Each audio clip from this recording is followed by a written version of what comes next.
અને માં કહેવાય. માં બીજા વગડાના વાત.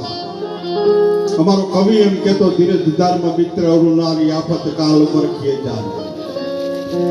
ઈટાને એમ કહેવાય છે કે હમણાં વાંકણેર ફોન કરશું ને બંબા આવશે ને ઓલવશું ને પછી કાઢી લઈશું. નહીં, ચોથા મરજીવાનું કામ છે ભલામણા. એમાં આમથી ધીરો હાલો આવે. આવીને પૂછ્યું, ભાઈ શું છે? એ કે મકાન હળગે છે. તો કે ભાઈ માથા કાં પછાડે કે એની માલકો એનો હાથ ખોટનો દીકરો રહી ગયો છે. આટલા બેન હાંભળા નો હાંભળા બગાડ જમ કરતો હળગતા મકાનની માલકો જો ગોળિયા હોતો છોકરાને લઈ આવી અને જનેતાને ખોળાની માલકો દઈ અને પાછો એને મારી ગયો છે. લે માં, આ તારો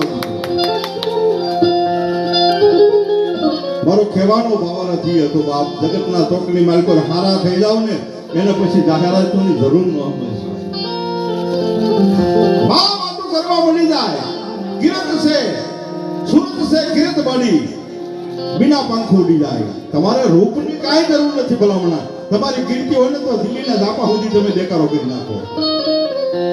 દરિયાના કાંઠે હાલો જતો ને માણા તો વખાણ કરવા માંડી ગયા, હારો છે, હારો છે, હારો છે, હારો છે. પણ હારો થયો હોય ક્યારે?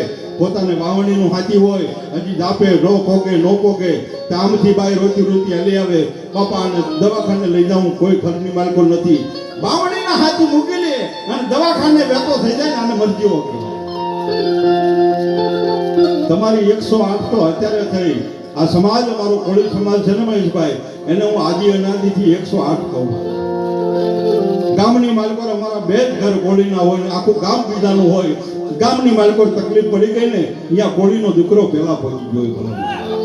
બીજાને પૂછવું પડે કે શું થાય છે. દરિયાના કાંઠે હાલો જતો હતો.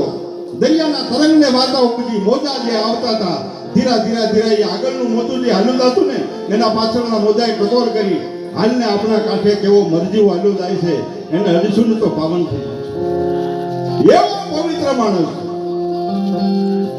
બે મોજાને ધીરે ઝપટ વધારી ઓડવાની મોજમાં હાલ્યો જતો, મસ્તીમાં હાલ્યો જતો હતો. આગળનું મોજાને થકાયું હતું ને થોડો ઓછો પ્રેમ હતો. કાલા હમણાં પાણીમાં પલાળીને એક મોજું પાછું વળ્યું. બીજા મોજાને વધારે પ્રેમ હતો.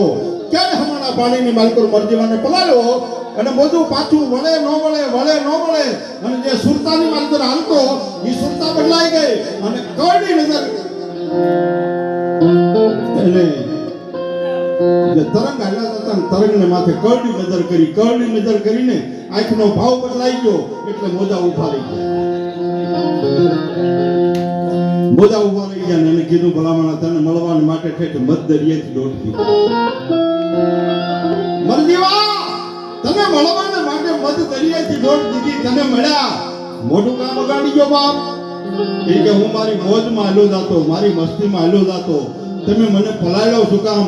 એ કે ભલામણા પ્રેમથી પલાળ્યો. તને જે પલાળ્યો ને તો પ્રેમથી પલાળ્યો છે. મરજીવો કે તમારા નીર ખારાઈ અને તમારા ગુણમાં હું હોય બીજું, હું મારા માર્ગે હાલ્યો જતો તો મને શું કામ પલાળવાનું જોઈએ? આ નો એનાથી સહન થયો તરંગથી. દરિયાના નીર કે ખારા છે ને ઈ કીધું ત્યાં સુધી બરાબર છે, પણ તમારામાં કાંઈ ન હોય ઈ કીધું ને એનાથી ન રહેવાનું. ત્યારે તરંગે એને જવાબ દીધો, સાંભળી લે બાપ, અમારા નીર ખારા જોઈને અને મરજીવા મરડીસમાં બો તારો કુબેર તને કંગાલ લાગશે. અમારા તળિયા તો તપાસીને જો, હેઠે રત્નાકર સાગર છે બાપ. જે ઘરને માથે બેઠા છે, જે ઓસરીમાં બેઠા છે, એના ઊંડાણ બહુ જબરા છે બાપ. અને એના ઊંડાણની પાછળ કાંઈક સમર્પણ કરવાનું મન થઈ જાય તો ભાઈ શ્રી હર્ષદભાઈને વિનંતી કરી સુંદર મજાની સંતવાણી લઈ આપની સમજ હર્ષદભાઈ અને પેઢી દર પેઢીથી આદિ અનાદિ ભજનાયેલું આવે છે ભાઈ. એમના બાપુ ભજન કલાકાર હતા. કારણ બેટો બાપ તણે માર્ગે જે હાલ્યા જાય ને એને કોઈ કાંટા ન લાગે બાપ. માર્ગ મૂકી અને બાપના માર્ગ જે મૂકીને દીકરા બીજા કેડીએ સીડા છે ને એમાં અટવાણા છે, કાંટા લાગ્યા છે, ભરાણા છે અને હલવાના હોય છે.